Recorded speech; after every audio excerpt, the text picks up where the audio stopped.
Hey everyone, it's Cal Penn. I'm inviting you to join the best-sounding book club you've ever heard with my podcast, Hearsay, the Audible and iHeart Audiobook Club.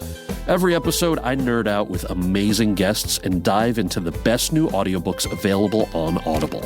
It's the book club for your ears. Listen to Hearsay, the Audible and iHeart Audiobook Club on the iHeartRadio app or wherever you get your podcasts. Summer is here, which means we all want to look and feel our best. A GLP-1 may be right for you. Visit orderlymeds.com to learn more about which GLP-1 you could be eligible for. Getting started is fast, easy, and happens virtually through telemedicine from licensed professionals. Check it out for yourself. Go to orderlymeds.com/podcast. That's orderlymeds.com/podcast. Taking care of yourself feels great. Compounded medications are not FDA approved. Eligibility required and determined by a licensed provider. Individual results may vary. See website for details. Big transfer news today. Who's moving? Me. To the couch. With Domino's best deal ever since they just added stuffed crust. Any pizza, any toppings, now with stuffed crust for $9.99. It's a long-term contract with no release clause. Only $9.99? Yeah, that sounds like the move. I'm heading straight to Domino's. Price is higher for some locations. Excludes XL and specialty pizzas. Select this offer from 6/15 through 7/26. Online only. Size availability varies by crust type. Max 7 toppings, 6 for pan and New York style crust. Minimum purchase required for delivery. Prices, participation, delivery area, and charges may vary. This is Lele Pons from Suite 305 with Lele Pons. Game day at my house, it's chaos, but like in a fun way. The TV's ready, the remotes are ready, the kids' toys are going off, and somehow everybody needs batteries at the exact same time. That's why I keep Duracell stocked. And Duracell just released limited edition Duracell and Messi battery packs. The design is inspired by Messi's iconic left leg tattoo. So every battery feels like it comes with an extra kick. From the TV remote to automatic corkscrew, Duracell keeps us game day ready. Duracell double and AAA batteries are the only ones built different with power boost ingredients for long-lasting performance you can trust. Find the limited edition Duracell and Messi batteries in stores at Lowe's and Walmart, or on Amazon. What if everything you thought you knew about autism and mental health wasn't the full story? Today's conversation might change the way you see it. Welcome to Why Not Me, embracing autism and mental health worldwide, where real conversations and lived experiences inspire understanding and hope. I'm Tony Mantor. This is where understanding begins. If this kind of conversation matters to you, then follow the show so you don't miss what comes next. Joining us today is Dr. Adi Jaffe, a UCLA-trained psychologist, TEDx speaker, and one of the most forward-thinking voices in the addiction space today. He's also the author of Unhooked, a book that pushes back on the traditional labels and stigma surrounding addiction and asks a very powerful question. What if addiction isn't a disease, but a deeply human response to pain, trauma, and unmet needs? He doesn't just study addiction, he's lived it. In this conversation, we're going to explore what it really means to break free from destructive patterns, why willpower alone isn't just the answer, and how understanding the why behind behavior might be the key to lasting change. It's a great story, so let's dig into it. Thanks for joining us today. Yeah, appreciate you having me, man. Oh, it's my pleasure. Let's start out with what you do and how you got there. Sure. I mean, nowadays I do a lot, but I speak, I coach and consult, especially executives and professionals. And then I run a company called Ignited, IGNTD, that offers mental health and addiction support for people through software that we created. So that's my hope, my attempt at being able to give help to people who can't afford high-end care and just really need support. And so, think mobile-based. We've been doing that since 2018, so before COVID and everybody went online. And I've helped thousands and thousands of people who struggle anything from depression and anxiety all the way to addictions. So what is your focus? You have a great spectrum there. As we all know, you can have one end of the spectrum to the other, but in the middle is probably where you'll land and what you'll focus on. So what is that focus? Or in your case, maybe specialty? Yeah, good call. My main focus now is on trying to help people who are struggling with where they are find a way to a better place. And that takes a ton of different approaches, and it depends on the client and money, time, availability, all those things, right? In terms of what they can do. But yes, that is the central theme to everything.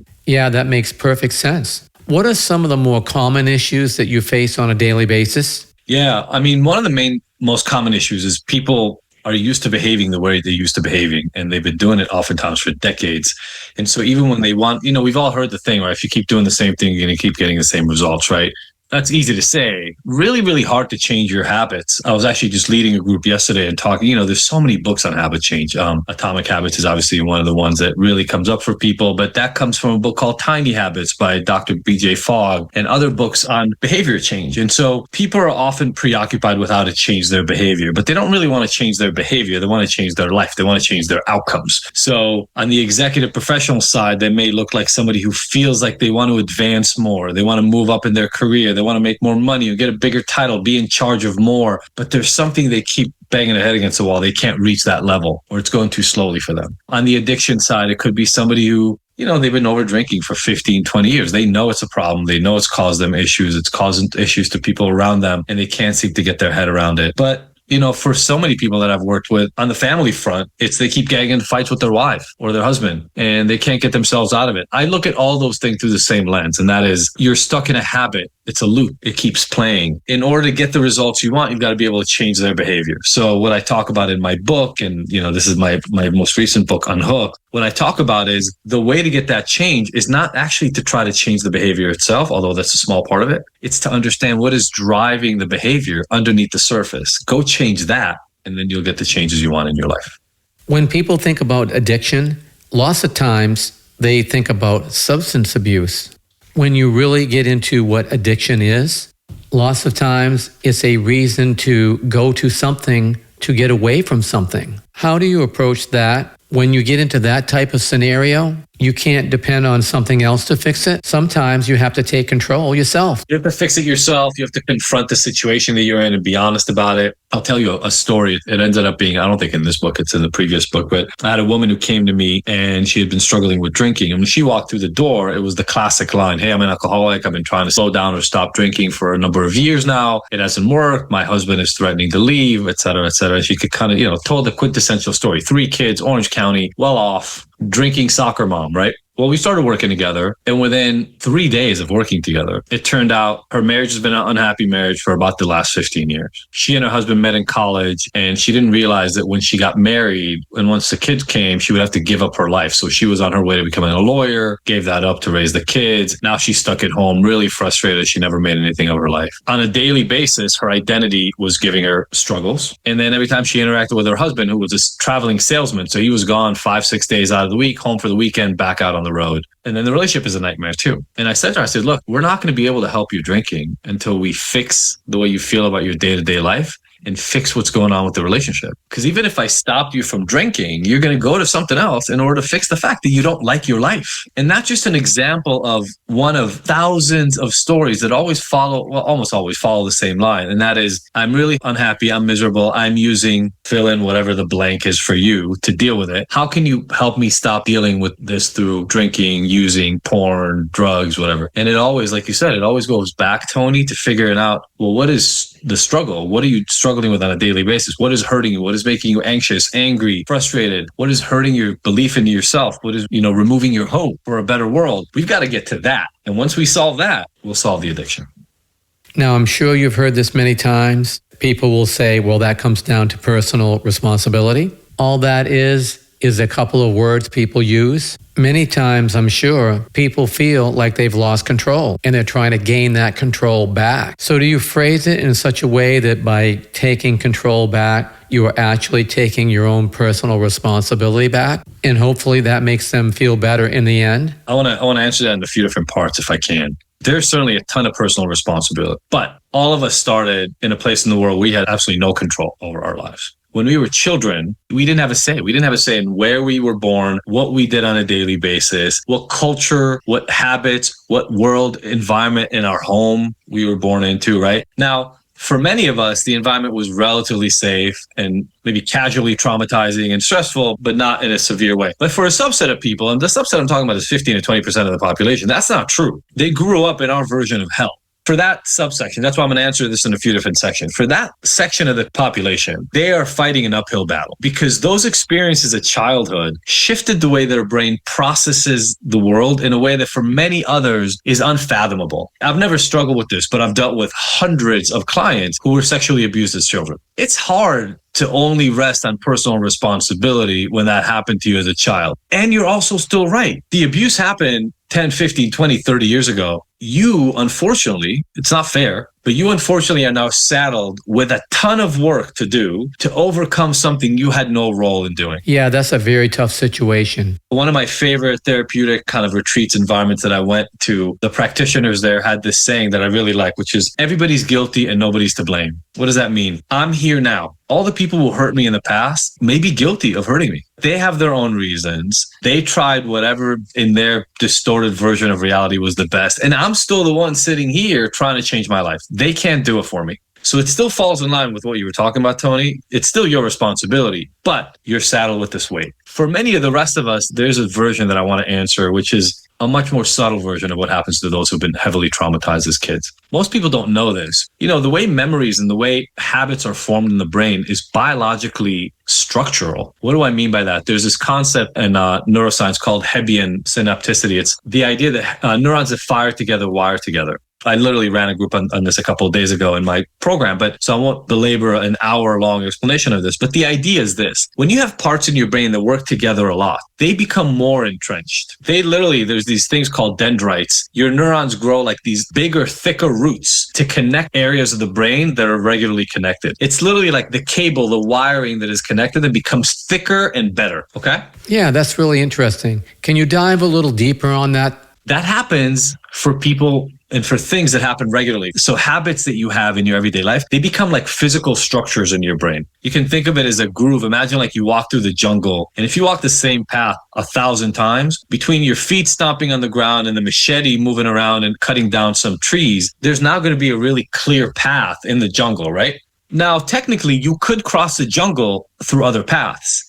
But this path is really clear, and you're going to want to go through the clear path because it's easier. That's what habits do in your brain. It is easier to follow the same habitual route. So even for the rest of us who don't have highly traumatized past, the way we learn to do things at a younger age and through our development become the soft, easy, automatic path. And when you decide that you want to change, you again are now fighting against the built-in physical mechanism. And I try to explain that to people because so many people get disturbed or anxious, resentful, upset that changing their habits gets hard. And then they read a book like Atomic Habits that says, hey, just make the hard things easier, make the easy things harder, connect to an identity of somebody who wants to change and go out there and do it. And they try and they fail. Sometimes failure is the path to success. What I try to explain to a lot of people is odds are you will fail multiple times in trying to recreate a new route through your jungle. That's okay. Next time, get back up, remake the commitment to try to go down that new path. Over time, you can forge another new path. Number one. Number two, there was a massive disservice done to us a couple of decades ago when this idea of a 21-day habit change thing became a reality. Yeah, I remember that. I think that's complete BS. You don't change a habit in 21 days. I don't know who picked that freaking number. It's like picked out of a hat. The number of days it takes to change a habit is totally variable. You can start it as early as 20-some, 30 days, 40 days. Like that's on the lowest end. It can go up to a year or more. The average seems to be more around 65, 70, 75 days. And if you think about that, that's 2.5 months of work on something to change. I'll give a stupid example, but it'll serve the purpose. I brush my teeth with my right hand. If I want to start being able to brush my teeth with my left hand, for somewhere between a month to 2 to 3 months, I'm going to have to wake up every morning and remind myself that the thing that feels natural and easy, which is just doing this, is not what I'm doing today. I'm going to go do this. And it feels awkward and it's weird and I'm not covering my whole mouth. But if I stick with it day after day after day,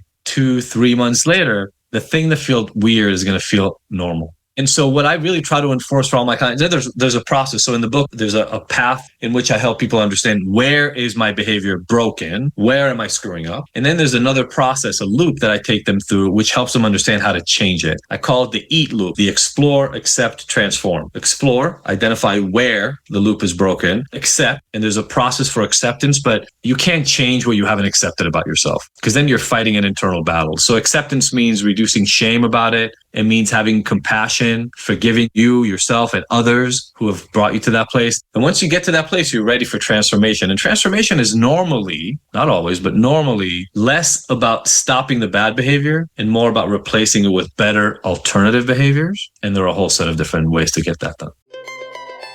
Hey everyone, it's Cal Penn, host of Earsay, the Audible and iHeart audiobook club. This week on the podcast, I'm sitting down with Will Wheaton, who played Gordy LaChance in Stand By Me 40 years ago and now narrates Stephen King's The Body, the novella that inspired it all.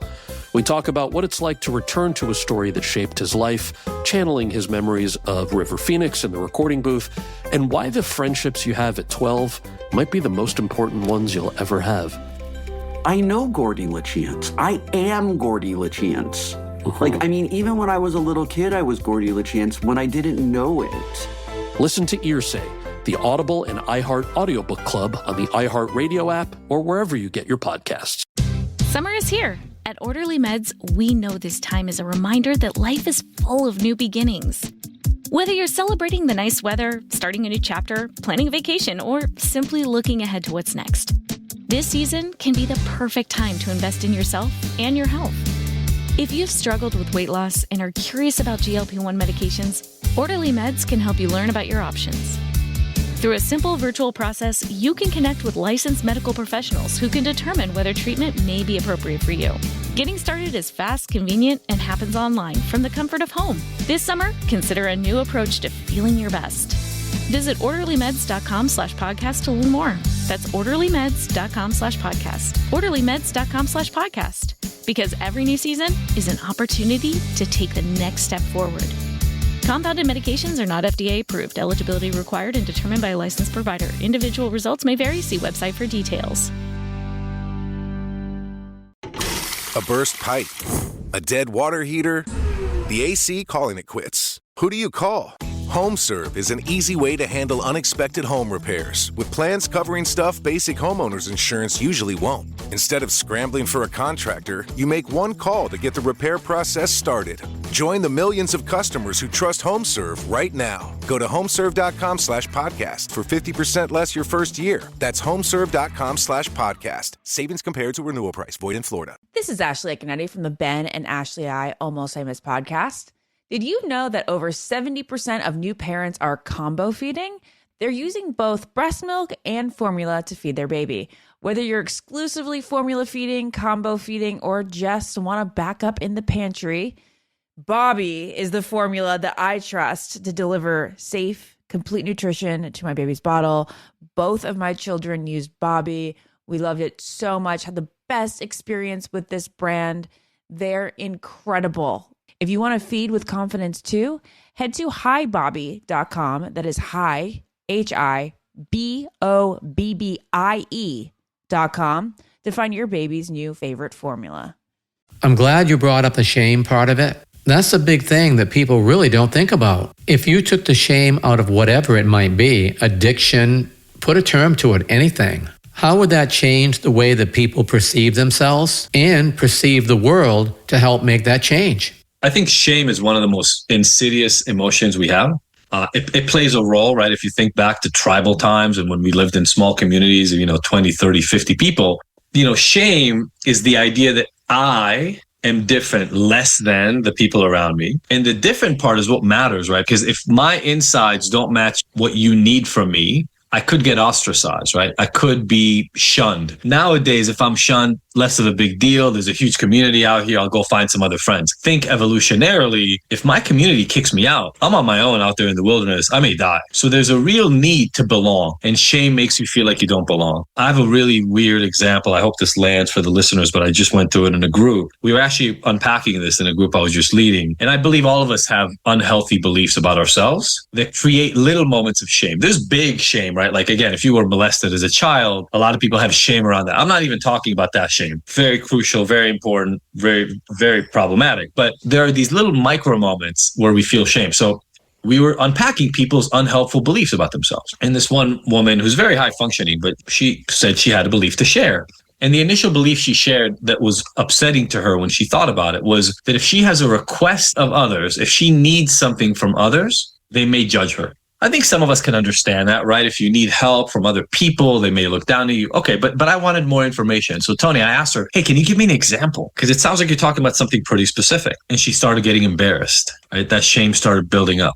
She thought about it for a second and she said, yeah, the other day I had to go return something that I bought at the store. She wanted credit back. She wanted a refund for it. You could see her, blushing and getting embarrassed just thinking about this moment. But she said, I thought to myself that as I walk into the store with this item that I want to return, she started getting anxious just thinking about it because she thought, the clerk at the store would judge her. Maybe the people standing around would judge her. Now, I know that's really small, but think about the sort of belief somebody must have about themselves and the world to think that if I bought something and then I want to return it because I don't like it, people might look down at me. In what other places in her life does she not ask for what she needs? Does she not say what she wants to say? Does she not raise her hand in the class or tell somebody she's in a disagreement with that she disagrees with them? Because the fear, shame, is that if I do this thing, I will be different than, I will be laughed at, I will be looked down at, right? Now, I think most people listening right now have had at least a couple of experiences in their lives where they can relate to feeling like people are going to look down at you.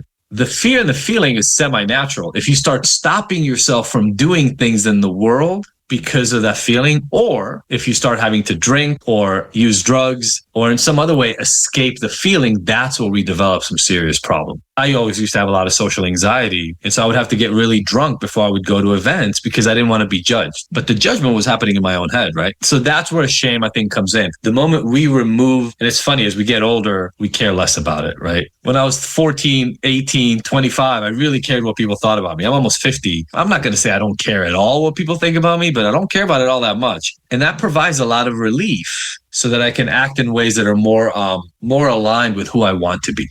I think what you're describing really comes down to a sense of personal comfort within yourself. When you're younger, you tend to be more focused on what others think, trying to fit in, trying to belong, trying to meet expectations. But as you get older, something begins to shift. You have more comfort in your own skin, more confident in who you are, and less dependent on outside validation. You reach a point where you can be completely alone and feel at peace. Or you can stand in the middle of 1,000 people and still do exactly what feels right to you without worrying about judgment. It's like you create your own space, your own sense of belonging wherever you are. What you said makes a lot of sense, but the truth is, getting to that place isn't easy for everyone. Difficult to get there for some people, definitely difficult to speed up that process. We didn't talk about it much, but I went through a lot, and not that early in life, right? I was in my mid to late 20s, early 30s, but including my own addiction story, getting arrested, spending time in jail. By my late 20s, early 30s, I was confronted with a reality, which was parts of my life were going to make people feel uncomfortable because I'd sold drugs, I'd used drugs, I'd gone to jail. I had 9 felonies on my record. Everything is double-sided, right? Everything is good and bad. In an interesting way, the experience was negative, but I had to figure out how to live in a world where, you know what, Tony, I knew for a fact some people will judge me. And I had to be in some moments where somebody listened to my story and they just didn't want to spend time with me anymore because they didn't trust me. I could play the victim, or I could understand, hey, I understand that for somebody who's never lived on the side of the tracks that I lived on and didn't do the things that I've done, sitting next to a 9-time felon that's been in jail may be uncomfortable. And they may just not want that. So I had to play this game with myself of judging myself less because I'd been there and I made it out. And now I was trying to live a normal life or my version of normal anyway. But then, Tony, I learned not to judge them as well, because what's right for me does not have to be right for everybody else. We all need to discover our version of what works for us. And again, for people who are stuck in depression, in anxiety, in addiction, or in any other version of being malcontent with their own experience in life, some part of it may be external, but a lot of it is internal. A lot of it is their own judgment of the experience and that they don't feel like they're getting what they want out of life. How do you help people move beyond their preconceptions, especially when what they believe turns out to be completely different from reality? How do you present your lived experience in a way that allows them to see the value in it so they can begin to lower those internal walls and become more open to understanding? Let me just say that not everybody needs the same thing. So the way that I do it is not the right way for everybody. We've all seen the David Goggins kind of, motivation by Marine Corps, get up off your butt and do what I told you kind of a version. Some people need that, by the way, and it works really, really well for them. That's not my version. So the way I do it, the way I go about it is by trying to actually understand the person's path so that I can mirror back to them the lesson you just said. Because you said something really important, which was, how do you get somebody essentially who doesn't believe in themselves or only looks at darkness, only looks at what's wrong? How do you get them to understand that their experience is actually motivational, hopeful, etc., right? Easy to say, hard to do, man. Hard to do. Because when somebody has always looked at what doesn't work, there's this concept in the brain, it's called confirmation bias. Their brain is now trained to look at what's broken. And in a way, like I'm an entrepreneur, you've had this podcast for a long time. In a way, if you wake up in the morning and think about all the things that aren't working, you may be really good at achieving things because you'll be there the first thing in the morning to fix the thing that didn't work. And you'll spend all night up in bed, unable to sleep because you can't stop yourself from thinking about the 40 things that need to be fixed tomorrow and the 12 you didn't do right today. You're constantly trying to make things better because you can't calm down until they're perfect, but they're never perfect. So in a way, that might be debilitating for you, but it might actually cause high achievement. Yeah, I call that the comfort zone. People will stay there because they feel safe. The truth is, if you never step outside that comfort zone, you're never going to grow. You're never going to take the risks that might push you forward or even knock you down. Life is always going to be hills and valleys. Some days you feel great, others not so great. Sometimes a bad day turns into a bad week. Then it starts to feel like everything is going wrong. After enough of those moments, you get to the point where I can't keep doing this. Maybe it's time to give up. Then sometimes it only takes one small moment, one sliver of hope to break through that wall. And if you can grab onto that, it can shift everything. Because in the end, it's not just the circumstances holding people back, it's the mindset. And once that starts to change, that's when people can begin to move forward and create again. Yeah. The way I say that, I love that. That's so true. The way I always talk about that is, there's that saying, we make plans and God laughs. In case everybody listening to this doesn't already know this, I'm sure you do, but we have zero control over what happens in the world. Zero. We barely control what we do. And this is hard for a lot of people to believe or understand or just accept. Even though we control what we do, we rarely control the outcome of what happens when we do it. Right. Yes. There's this story I use in my program, my online program, that when I first heard it was such a good example of this. I'm old enough to remember Queen Latifah. Do you remember Queen Latifah? Oh, yeah. Yeah. All right, perfect. There's so many people that are too young listening right now probably for this, but go look her up. Queen Latifah came from a very poor neighborhood. Mom had nothing. I think her mom was a school teacher. I don't remember this exact, but poor family. Right. Had nothing. She started rapping, got famous with her little group, then started producing. She made it. Yeah. She made money. That's right. And one of her biggest joys having money was being able to give back to her family that didn't have much. So I think she got her mom a house first, but then afterwards, I want to say for his 18th birthday, she got her brother this bike that he'd been dreaming of, motorcycle. Right. It was like a Suzuki GSXR 1000 or 600, something like that. But anyway, the bike that he had posters of this bike on his freaking wall, right? Yeah. She bought him his dream bike. He killed himself on it 2 months later.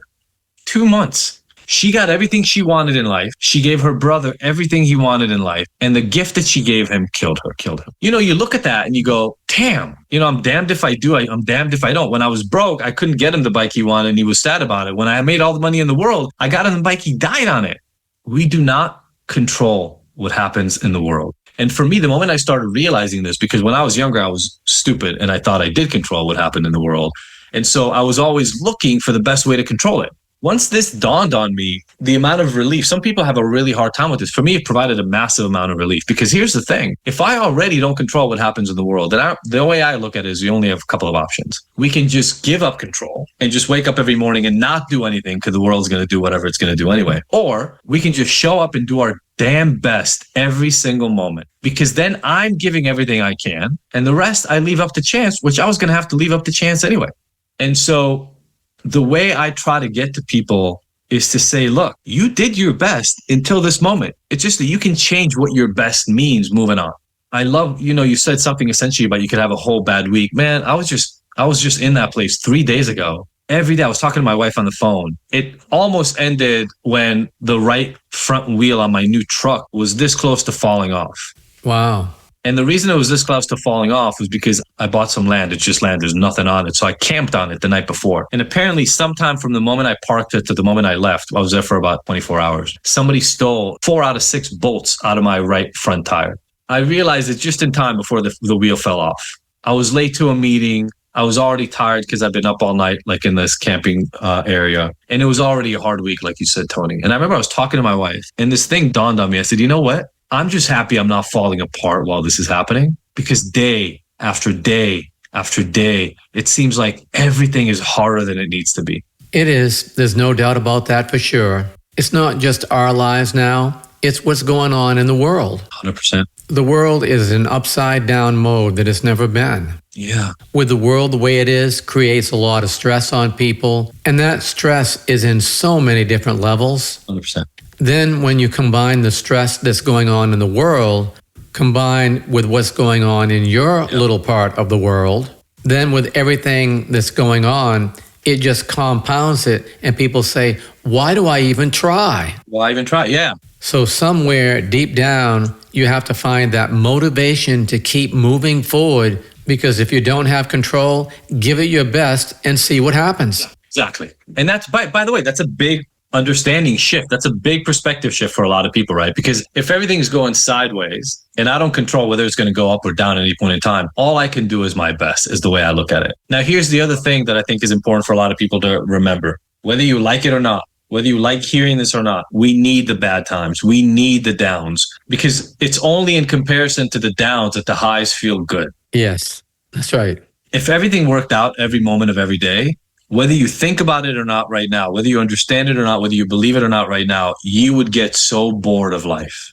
You would get so bored. Like, imagine if every single person you asked out said yes, and every single thing you wanted to buy you could have, and everything you tasted was the best thing you've ever tasted in your life, and every show you saw was the most interesting show you saw. You would love the first week. The first month might be exciting. By the end of the first year, nothing would matter anymore. That is so true. And by the way, the reason I know this, because I've never gotten to live through that life. But the reason I know this is I've worked with a lot of people who made a ton of money. And some of them made a ton of money because they sold a company. I'm talking for hundreds of millions of dollars, right? So they went from working their butts off every day, slaving, maybe being comfortable, but not being rich by any stretch of the imagination. Right. And all of a sudden their bank account has 9 figures in it. They can do anything they want, Tony. Yeah. They can fly anywhere, buy any plane, do anything they want. You know what ends up happening pretty quickly? Yes. They get bored Yeah. and frustrated because nothing is a challenge anymore. And that's why these people start taking on massive world challenges, because nothing at the lower level becomes interesting anymore. Right. And I think we can adopt a learning from that. Yeah. And that is appreciate the difficult times, because you'll remember them when you're on the other side. Yeah. And in comparison is how you'll know you're happy. Tell us how people can get in touch with you, find you, follow you, so they can see what you're doing. Yeah, 100%. So Unhooked is the recent book. If you want to get that, it's on Amazon and anywhere else you get it. I have a website called djaffe.com if you want to either work with me or watch me speak or read any of the stuff I've done. And then I wore the hat. IGNTD is the name of the company that offers very low-cost help for people who struggle with mental health and addiction. 24/7 help. You can literally go on right now, sign up for a very, very small price and get the help you need. Yeah, that's great. Well, this conversation has been awesome. There are so many things that we didn't even touch upon. We could talk forever on this. It's been a pleasure having you join us today. I love it. Thank you. Yeah, thank you for all the great examples and questions. It's been really fun. It's been my pleasure. Thanks again. A sincere thank you to our guests for sharing their journey with us today. We appreciate their honesty, courage, and willingness to open their heart in hopes of helping others. If today's conversation helped you see the world a little differently, then we've accomplished exactly what we set out to do. Until next time, keep believing, keep learning, and most importantly, keep asking yourself, why not me? Hey everyone, it's Cal Penn. I'm inviting you to join the best-sounding book club you've ever heard with my podcast, Hearsay, the Audible and iHeart audiobook club. Every episode, I nerd out with amazing guests and dive into the best new audiobooks available on Audible. It's the book club for your ears. Listen to Hearsay, the Audible and iHeart audiobook club on the iHeartRadio app or wherever you get your podcasts. Summer is here, which means we all want to look and feel our best. A GLP-1 may be right for you. Visit orderlymeds.com to learn more about which GLP-1 you could be eligible for. Getting started is fast, easy, and happens virtually through telemedicine from licensed professionals. Check it out for yourself. Go to orderlymeds.com/podcast. That's orderlymeds.com/podcast. Taking care of yourself feels great. Compounded medications are not FDA approved. Eligibility required and determined by a licensed provider. Individual results may vary. See website for details. This episode is brought to you by Bobcat. They started the compact equipment industry through grit, determination, and a whole lot of think we can't do that? Watch us.